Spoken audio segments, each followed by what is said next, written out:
मैं ये जानना चाह रहा था, प्रयागराज नाम रख दिया गया इलाहाबाद बदलकर, अयोध्या कर दिया फैजाबाद का, अच्छा किया। क्या वहां पर नाम बदलने से कोई बड़े बदलाव आते हैं? सिर्फ विरासत को आगे बढ़ाना है? मैं क्योंकि आपसे क्लैरिटी चाह रहा था, फिर मैं अशोक यादव जी से और बाकी पैनलिस्ट से ले लेता।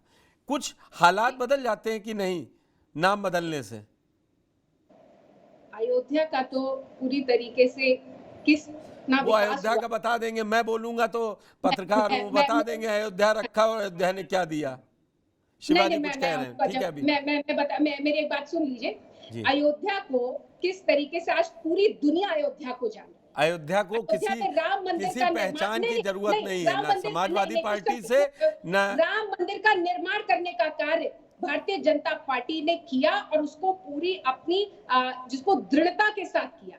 आप प्रयागराज की बात कर रहे हैं, मैंने तो प्रयागराज में जन्म लिया है। आज आप प्रयागराज का विकास देख सकते हैं और प्रयागराज की सड़कों से लेकर किस तरीके से वो माफिया मिट्टी में मिल गए हैं। आपको प्रयागराज की जनता से आकर जानना चाहिए था, जहां पर मंच पर माफिया अपने कुत्तों का हाथ मुख्यमंत्री से मिलवा देते थे। चलिए, तो आप व्यवस्था परिवर्तन की बात कर रहे हैं, तो बड़े आपको चीजें सुरक्षा। परिवर्तित हुई जब हाथ मिलवा रहे थे, तब भी बड़े लोग अलग अलग थे। शिवाजी, भाजपा ने अपना तर्क रख दिया है, अशोक जी ने अपना तर्क, लेकिन सवाल वही है तो कहीं सियासत वोटों की दिखने की कि नाम बदल लो तो अभी लोगों के मन में ये छाप न जाने पाए कि ये अपने मुद्दे से भटक गए हिंदुत्व के। मोहन यादव जी ने परसों ही कहा, खाएंगे यहां का तो बजाएंगे या गाएंगे कहीं और का नहीं। भारत में रहना है तो हिंदू हिंदू कहना है। तो ये जो नाम बदल के, आपको क्या लग रहा है, क्योंकि अभी उपचुनाव हैं और मेरे प्रोग्राम का नाम भी सियासत की बात है, बात सियासी ही है, न विकास है न विरासत है, चाहे वो अशोक यादव जी के लिए हो या ऋचा सिंह की पार्टी के लिए। आपने बिल्कुल सही कहा, पूरी सियासत ही है ये। आपने अभी पूछा प्रयागराज का नाम क्यों बदला गया, इलाहाबाद का नाम प्रयागराज क्यों किया गया। मैं तो समझता हूं कि ये अति ज्ञान के वजह से किया गया। प्रयागराज नाम की कोई चीज है नहीं, वहां तीर्थराज प्रयाग। और जिस नाम को बदला वो जो है मनुपुत्री इला के नाम पर उस नगर की जो है नाम रखी गई थी, उसका नाम था इलाहाबाद, जो क्रमशः बाद में चलते चलते जैसा होता है कॉलोक्वल में चेंज हो जाता। जी जी। वो कोई ला इलाहा इल्लल्लाह से नहीं था। तो ये हमारे ज्ञान की परिकाष्ठा है कि हम एक नाम, शायद शहर के बहुत कम शहरों के नाम होंगे जो किसी महिला के नाम पर है। तो मनुपुत्री इला के नाम पर उनके पुत्र पुरुरवा ने पूरे उस सूबे का नाम रखा था। और इसकी अगर आप जांच करना चाहें, आईने अकबरी में कर सकते हैं। आईने अकबरी में अबुल फजल ने यही लिखा, इसका नाम जो है इलाहाबाद है सूबे का। उसका बाद में जो है इलाहाबाद हो जो गया। भी चेंज किया गया अंग्रेजों के जमाने जब किया गया, वो स्पेलिंग गलत किया गया, इलाहाबाद किया गया। तो हमारा ज्ञान की जब इतनी ऐसी परिकाष्ठा होगी तो हम, और दूसरी चीज प्रयागराज तो कहीं है नहीं। एक ट्रेन का नाम कमलापति जी ने जब रेलवे मिनिस्टर थे तो वो रखा गया था इंदिरा गांधी के समय, प्रयागराज कर दिया गया था ट्रेन। तीर्थराज प्रयाग जो है संगम भूमि को कहते हैं। बिल्कुल, प्रयाग तो ये स्टेशन अलग इतनी से था सारी ही। चीजों का ज्ञान होगा, पर उसमें देखिए उसमें धंधा कहाँ हुआ, सियासत तो हुई।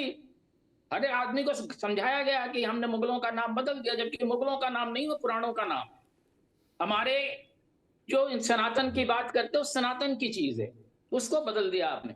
और आपको शायद पता हो, इलाहाबाद का नाम बदलने पर, और डॉक्यूमेंटेड है ये, मेरा कोई अनगढ़ंत बात नहीं है, 3,000 करोड़ रुपए खर्च हुए।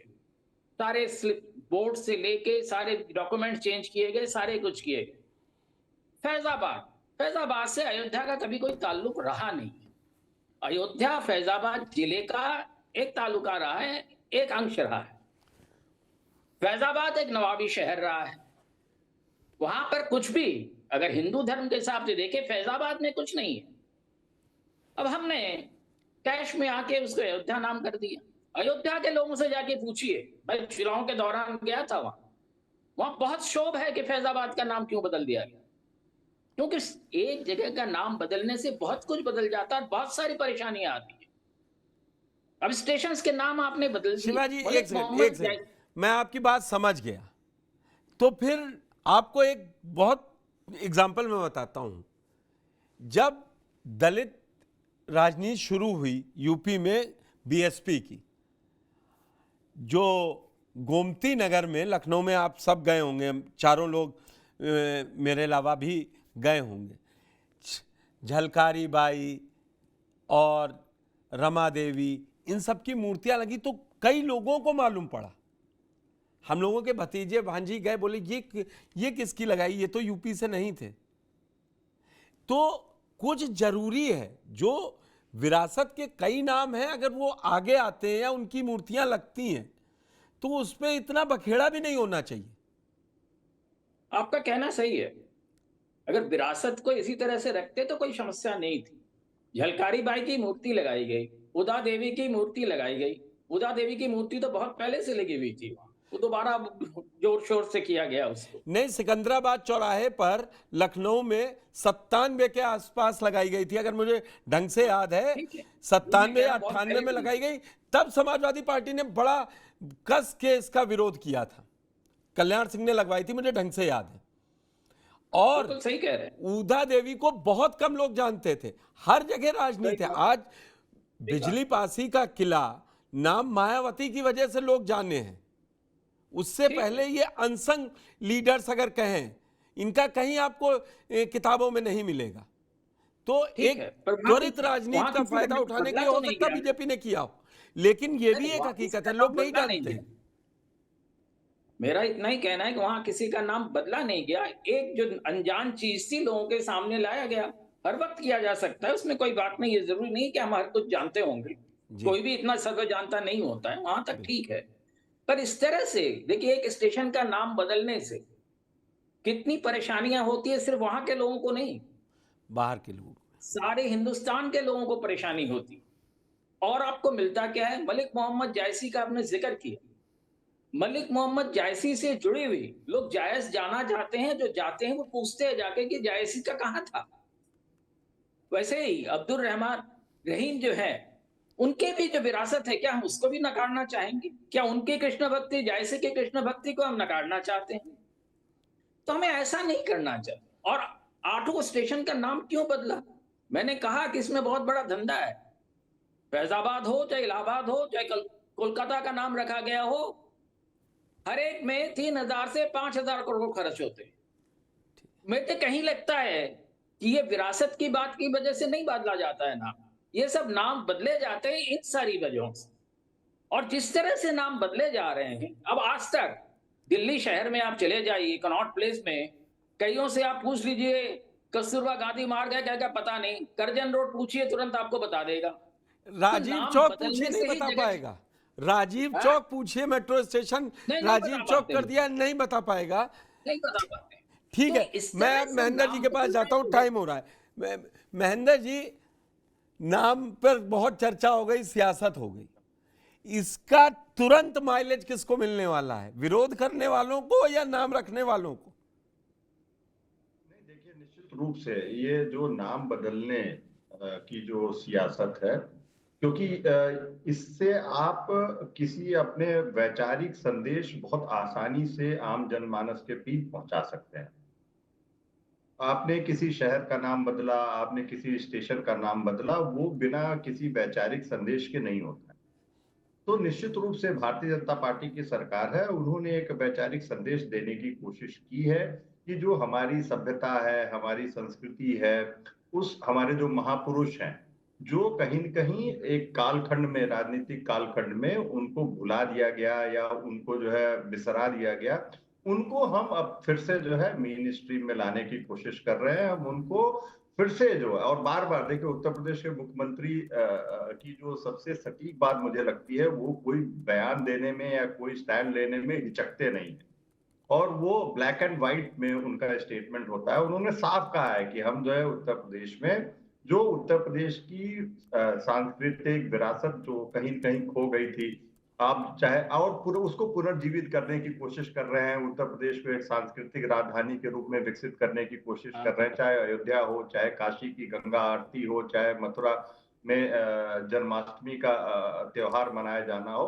तो वो एक राजनीतिक वक्तव्य दे रहे हैं, एक जो वैचारिक प्रतिबद्धता है भारतीय जनता पार्टी की या उनकी खुद की, वो साफ-साफ, बहुत साफगोई से लोगों तक पहुंचाने की कोशिश कर रहे हैं। और ऐसा करने वाले वो पहले राजनीतिक व्यक्तित्व तो नहीं। ऐसा, और न ऐसा सिर्फ उत्तर प्रदेश में या इस देश में हो रहा है, ऐसा सभी देशों में होता आया है, सभी कालखंडों में होता आया है। अंग्रेजों ने, ब्रिटिशर्स ने कई बार अपने शहरों के नाम बदले, अपने जो है किसकी मूर्तियां लगाई जाए, कहाँ पे वो परिवर्तन किया गया। तो जो अभिजात वर्ग है, जो एलीट है, जो खासकर रूलिंग एलीट है, वो अपनी सभ्यता और संस्कृति के अनुसार जो है वो महापुरुषों को परिभाषित करता है, वो नए महापुरुषों को जो है फिर से वापस जो है आम जनमानस के बीच में पुनर्स्थापित करने की कोशिश करता है।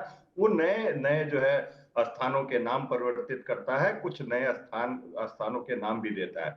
तो ये एक राजनीतिक निश्चित रूप से, और जहां तक आपका प्रश्न है कि इसका शॉर्ट टर्म में राजनीतिक फायदा किसको मिल सकता है, तो ये साफ है। देखिए, भारतीय जनता पार्टी ने खासकर 2014 के बाद अगर उत्तर प्रदेश की राजनीति देखें, तो उन्होंने एक जो बहुत ही क्लियर कट जो उनका सांस्कृतिक राष्ट्रवाद है, वो उन्होंने साफ किया। उसमें कोई लाग लपेट नहीं है। अगर उत्तर प्रदेश की बात करें तो उन्होंने एकदम बहुत साफगोई से कहा है कि हम जो है इस सांस्कृतिक राष्ट्रवाद को पुनर्जीवित करने की कोशिश कर रहे हैं। हमारे महापुरुष जो जो मध्यकालीन युग में जो आक्रांता थे, मुगलों को आक्रांता मानते हैं, मैं साफ कह दूं, वो आज भी जो है इसको नहीं मानते हैं कि वो इस देश की जो है जो जो समावेशी विरासत है उसका हिस्सा है। और उन्होंने जो जिस तरीके, उसके बाद अंग्रेज आए, अंग्रेजों ने जिस तरीके से हमारी जो प्राचीन सभ्यता संस्कृति उसका दमन किया, हम उसको पुनर्जीवित कर रहे हैं।